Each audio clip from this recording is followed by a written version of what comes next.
नमस्कार दोस्तों, मैं सरोज पांडे। शिक्षक के भरोसे हम अपने बच्चे को कैसे छोड़ें? शिक्षक पर कितना विश्वास करें? आज सुबह का अखबार का कटिंग आपके सामने है। इसमें एक शिक्षक ने दो अन्य शिक्षक की हत्या कर दी और खुद भी सुसाइड करने का कोशिश किया। प्यारे दोस्तों, शिक्षक का विषय जब भी मेरे सामने आता है तो मैं चूकता नहीं हूँ। बहुत नज़दीक रहा हूँ शिक्षकों के, और मैं खुद भी एक शिक्षक हूँ और सारा दिन शिक्षकों के साथ ही रहता हूँ। और जब भी मुझे मौका मिलता है शिक्षक की आलोचना करने का, तो मैं पीछे नहीं हटता हूँ। शिक्षक को हम सब समझते हैं भगवान का दूसरा रूप। शिक्षक को हम सब समझते हैं कि बच्चा मेरा शिक्षक के हाथ पड़ जाएगा तो उसका फ्यूचर बन जाएगा। कैसे बनेगा फ्यूचर? आप कहेंगे चलिए भाई 3 शिक्षक गलत हो गए, बाकी सब ठीक होंगे। ऐसा कुछ नहीं है। शिक्षक हो या कोई भी वर्ग हो, हर जगह दुष्ट घूम रहे हैं। ये बात मैं बहुत साफ साफ कहना चाहता हूँ। मैं ऐसे डॉक्टर्स को जानता हूँ, वो भी गड़बड़ आदमी है। टीचर्स को जानता हूँ, वो भी गड़बड़ आदमी है। चाहे कोई भी फील्ड हो, साधना और सिद्धि के दुनिया को छोड़ करके बाकी सब जगह गलत लोग घूम रहे हैं। सिर्फ एक साधना की जगत ऐसी है, एक आध्यात्मिक जगत ऐसी है, जहाँ कोई आदमी अपराध करता है तो 100 बार पश्चाताप करता है कि दोबारा ऐसा नहीं करूँगा। लेकिन शिक्षक, वो समझता है कि हम बहुत समझदार हैं, बहुत चालू हैं। मैं सबकी बात नहीं कर रहा हूँ। निश्चित ही कुछ शिक्षक दुनिया में अच्छे रहे होंगे। मुझे मिले हैं अच्छे शिक्षक, मुझे बहुत सारे मिले हैं। मैं बहुत भाग्यशाली आदमी हूँ कि मेरा बचपन को शिक्षकों ने नहीं निर्मित किया। जहाँ तक मेरी प्रारंभिक शिक्षा हुई, मेरे गांव के शिक्षकों ने मेरा निर्माण किया। मेरा हिंदी स्पेलिंग और इंग्लिश स्पेलिंग का सुधार शिक्षकों का बहुत बड़ा देन है। प्राइमरी स्कूल तक मेरी शिक्षा बहुत अच्छी रही। मिडिल स्कूल में मैंने 1 साल पढ़ाई की। उन सारे शिक्षकों की पढ़ाई याद है, उनसे मुझे कभी कोई शिकायत नहीं रही। और क्लास 7 से लेकर के 10 तक जिन शिक्षकों ने मुझे पढ़ाया, मेरा मैथ्स और मेरा साइंस या मेरा कोई भी सब्जेक्ट, आज अगर मैं एज ए टीचर में 20 साल से नौकरी कर रहा हूँ तो अपने शिक्षकों के बदौलत। 2005 में मैंने टीचिंग शुरू किया था और आज 2024 चल रहा है। 20 वर्षों का सफ़र है एज ए टीचर। मैं जो कुछ भी पढ़ा रहा हूँ वो मेरे शिक्षकों का देन है। फिर मैं शिक्षकों के खिलाफ आज मैं कैसे बोल पा रहा हूँ? समय समय की बात है। हो सकता है पहले के शिक्षक भी गलत रहे हों, तब वो बात हाईलाइट नहीं होती थी। आज ज़माना सोशल मीडिया का है। आज अगर कुछ भी गलत होता है, सब कोई जान जाता है, पूरी दुनिया जान जाती है, 5 मिनट के अंदर जान जाती है। प्यारे दोस्तों, मैं आज सिर्फ इतना कहना चाहता हूँ कि हम सब अपने बच्चों का भविष्य निर्माता शिक्षक को नहीं माने। शिक्षक सिर्फ इंफॉर्मेशन पहुंचा सकता है कि 5 वॉवेल होते हैं और बाकी 21 कॉन्सोनेंट होते हैं। इतना ही आशा कीजिए उनसे, इससे ज़्यादा की आशा मत कीजिए। शिक्षक सिर्फ लिखी पढ़ी छपी छपाई बातों को पढ़ा सकता है, इससे ज़्यादा कुछ नहीं। बड़ी बड़ी आशाएं लेकर लोग स्कूल में आ जाते हैं कि मेरा बच्चा बिगड़ गया है तो टीवी देखता है, तो फास्ट फूड खाता है। ये सब का शिक्षक से क्या लेना देना? कि झूठ बोलता है, कि चोरी करता है, कि फ्लर्ट करता है, बेकार है बातें। शिक्षक सिर्फ किताब की चीज को पढ़ाता है, इससे ज्यादा वो कुछ नहीं कर सकता है।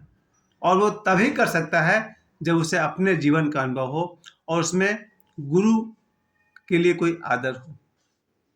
ऐसे शिक्षक आज भी होंगे। मुझे लगता है कि 80% शिक्षक ऐसे होने चाहिए जो शिक्षक भी हैं और बच्चों के गुरु भी हैं।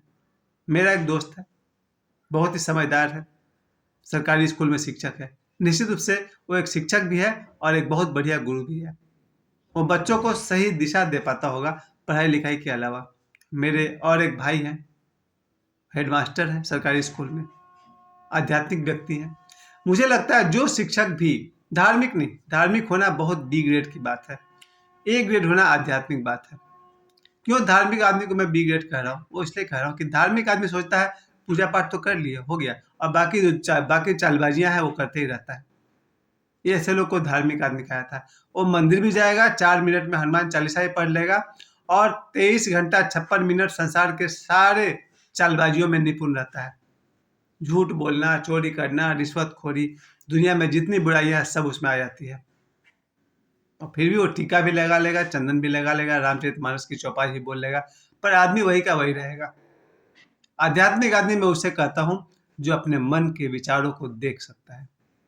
क्या बोलना चाहिए, क्या नहीं बोलना चाहिए का जजमेंट जिसे आता हो, क्या करना चाहिए, क्या नहीं करना चाहिए, इसका जिसे निर्णय करने आता हो, वो है आध्यात्मिक व्यक्ति।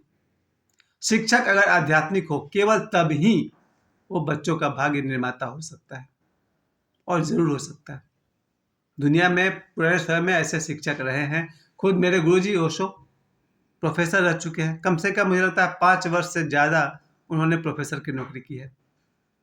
और भी बहुत सारे, डॉक्टर राजेंद्र श्रीमाली जी, जिन्हें हम निखिलेश्वरानंद जी भी कहते हैं, वो भी शिक्षक रह चुके हैं। बहुत सारे लाहिड़ी महाशय, वो भी शिक्षक रह चुके हैं। योगानंद जी शिक्षक तो नहीं रहे, वो योग गुरु रह चुके हैं। मेरे कहने का मतलब यह है कि शिक्षकों को लेकर के आज जो मेरे मन में जो कड़वापन है, उसका और भी एक कारण मैं आपको बताता हूँ।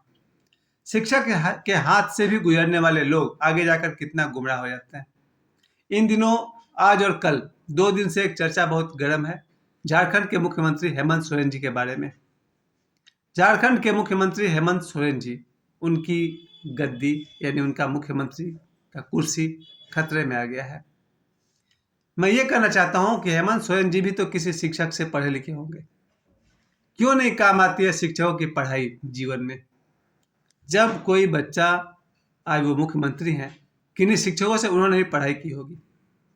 क्यों नहीं ऐसी पढ़ाई भी शिक्षकों ने करवा दी जिससे उनका जो नाम है और भी रोशन होता। खैर, मैं तो यही कह सकता हूँ कि हेमंत सोरेन जी के लिए मैंने 2-3 महीना पहले कहा था कि बाबा बागेश्वर झारखंड आने वाले थे, और बहुत साफ साफ मैंने पेपर में पढ़ा था कि हेमंत सोरेन के इशारे पर इनकी कथा टाल दी गई। बाबा बागेश्वर का कथा जो होने वाला था झारखंड में, ये बागमारा चिटाही धाम, जो श्री ढुलू महतो जी करवा रहे थे, उस कथा को टालने का कारण थे, डायरेक्टली या इनडायरेक्टली, अखबार में ये बात तो लिखा हुआ था कि हेमंत सरकार के इशारे पर उनके कथा को रोक दिया गया। मैंने तब भी कहा था, एक धार्मिक कार्य में, एक आध्यात्मिक कार्य में बाधा नहीं बनना चाहिए था, सहयोगी बनना चाहिए था। मैंने कहा था आगे बढ़कर उन्हें गुलदस्ता पेश करें, नमस्कार करें, उनका स्वागत करें, आशीर्वाद ले बालाजी भगवान का, और शायद आपका जीवन ज़्यादा सुखमय हो जाता। खैर, मैं जो कह रहा हूँ उसका कोई बेस नहीं है। बस मैं यही कह सकता हूँ, धार्मिक और आध्यात्मिक कार्य था बाबा बागेश्वर का कथा होना, हेमंत सरकार के इशारे पर उसे रोक दिया गया था। अब हेमंत सरकार खुद ही 2 महीना के भीतर खतरे में पड़ गई। शायद 1-2 नवंबर को कार्यक्रम होने वाला था, अभी जनवरी चल रहा है, दिसंबर की बात थी। 2-3 दिसंबर को एक कार्यक्रम होने वाला था, और 1 महीने बाद हेमंत सरकार की कुर्सी खतरे में पड़ गई। 90% चांस है कि अब वो मुख्यमंत्री नहीं रहेंगे झारखंड के। खैर, इस बात को मैं तो रिलेट करता हूँ, जोड़ता हूँ इस बात से। बाबा बागेश्वर का कार्यक्रम को होने देना चाहिए था। उनका जो अगला कार्यक्रम है उस पर मैं अपनी अगली वीडियो में आपको बताऊंगा कि हाई कोर्ट ने फैसला सुना दिया है, झारखंड में पलामू में बाबा बागेश्वर का कार्यक्रम होगा 10 फरवरी से 15 फरवरी तक। यही डेट है ना साक्षी? 10 फरवरी से 15 फरवरी तक बाबा बागेश्वर झारखंड में आ रहे हैं पहली बार। चलिए ठीक है। उसके साथ साथ मैं वापस अपने लौटता हूँ अपनी इस बात पर। एक और बात जो सुबह में मुझे मेरा दिमाग गर्म कर गया, बहुत दिनों बाद मैंने वो एक वीडियो देखा। वो लड़का है फारूकी, मुनव्वर फारूकी, यही नाम है ना? मुनव्वर फारूकी, ये लड़का बिग बॉस को जीता है। इसका मैंने कुछ वीडियो देखा जो 3 साल पुराना था, 2021 था। मैं दिन भर काफ़ी, मेरा दिमाग गर्म रहा कि कौन लड़का जो स्टैंड अप कॉमेडी के नाम पर माता सीता और भगवान राम को अपने चुटकुले में शामिल कर रहा और हंसा रहा। हंसने वाले महामूर्ख, पता नहीं उनको हंसी किस बात पे आ रही थी। एक लड़का, ये फारूकी, ये भगवान राम और माता सीता के नाम पर चुटकुले सुना रहा है, माधुरी दीक्षित और डॉक्टर श्री राम नेने को जोड़ करके। ये कहाँ 2 अलग टाइप के लोग, और वो कहाँ हमारे आदर्श भगवान राम और माता सीता। और ये लड़का स्टैंड अप कॉमेडी के नाम पर ठहाके लगवा रहा। हंसने वाले कौन थे बेवकूफ़ पता नहीं। वो मैं सुबह में मैंने वीडियो देखा, जिस तरह से वो भद्दे ढंग से, अश्लील ढंग से माता सीता का वर्णन कर रहा था, माता सीता को माधुरी दीक्षित से रिलेट करते हुए अपने चुटकुले सुना रहा था। क्या मूर्खता वाली बात है भाई। यही होता है कलाकार, स्टैंडिंग कॉमेडी के नाम पर बकवास परोस रहे हो। कोई भी आदमी, आज ही मैंने दोपहर में उस पर एक वीडियो मैंने डाला है। क्या तरीका है? कलाकार हो तुम, कलाकार ऐसा होता है? कलाकार तो सरस्वती माता के हाथ में जो बीना है, कलाकार को माँ सरस्वती से जोड़ा गया है। कलाकार पेंटर होता है, कलाकार आर्टिस्ट होता है, फिल्मों के कलाकार हो या कोई भी कलाकार हो। जो लड़का को इतनी बुद्धि नहीं है कि आध्यात्मिक लोगों को, ईसा मसीह है, मरियम है, गुरु नानक देव हैं, मोहम्मद साहब है, मूसा है, आप इन लोगों को लेकर मजाक उड़ा देंगे। कृष्ण भगवान है, माँ राधा है, आप इनके नाम पर स्टैंडिंग कॉमेडी करते रहेगा और लोग हंसते रहेंगे। मूर्खता की हद हो गई। ये कोई आर्टिस्ट हो। चलिए, बात 3 साल पुरानी हो गई है, जिसके लिए वो सजा भी भुगत चुका है। मैं इस वीडियो को आज मैंने इसलिए आप लोगों के सामने बोला जरूर समझा कि आइंदा इस तरह की हरकत कोई ना करे। कोई भी कलाकार किसी भी धार्मिक व्यक्ति का, देवी देवता का, चाहे वो हिंदू के हो या पारसियों के भगवान हो या यहूदियों के भगवान हो, उनके नाम का मजाक नहीं उड़ाए। और ताज्जुब है सुनने वाले पर, किसे इतनी हंसी आ रही है? चुटकुला सुनाने के लिए मुल्ला नसरुद्दीन का नाम का सहारा लीजिए, चुटकुला सुनाने आप शेख चिल्ली का नाम सहारा लीजिए, और बाबा बागेश्वर भी नाम लेते रहते हैं। किसका नाम लेते हैं बाबा बागेश्वर? वो भी चुटकुला सुनाते हैं। आप वैसे नाम का सहारा, तो मुझे उनका नाम ही नहीं याद आ रहा। हाँ, चंगीलाल ना, चंगीलाल के नाम से वो चुटकुला सुनाते हैं, वो चलेगा।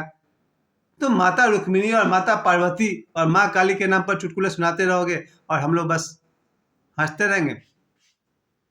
स्टॉप दिस इडियोटिक वे।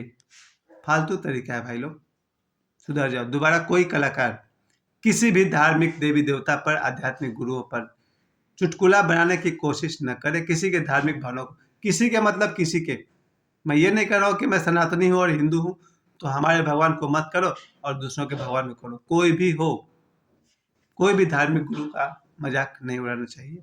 मेरा सजेशन है, जहाँ कहीं भी हो ध्यान से सुनो, मेरा मैसेज तुम तक पहुँच जाना चाहिए। तुम्हारे जैसे लोग, कोई भी कलाकार किसी भी देवी देवता का मजाक न उड़ाए। तो आज के दिन 2 बातों पर मेरा दिमाग गर्म रहा। एक तो ये कि एक शिक्षक ने 2 शिक्षकों की हत्या कर दी और खुद भी सुसाइड करने की कोशिश की, लेकिन जीवित है। और दूसरी खबर ये, जो मुझे 3 साल बाद पता चला कि ऐसे ऐसे कलाकार हैं हमारे देश में, जिन्हें हमारे देश की जनता ने वोटिंग करके बिग बॉस का विनर बना दिया। और ताज्जुब है, उस लड़का को देखने के लिए लाखों लोग बाहर कहीं खड़े थे, भीड़ लगाए हुए थे। खैर, जो भी हो, मुझे किसी के प्रोफेशन से कोई एतराज नहीं है। बस मुझे एतराज है तो इस बात से कि कोई भी कलाकार किसी भी देवी देवता का मजाक उड़ाने का जरूरत नहीं करे। मुझे समय देने के लिए आप सभी को बहुत बहुत धन्यवाद। जरूरत है सब कोई जाग जाए, सावधान हो जाए और खुश रहे भाई। मुझे समय देने के लिए आप सभी को बहुत बहुत धन्यवाद।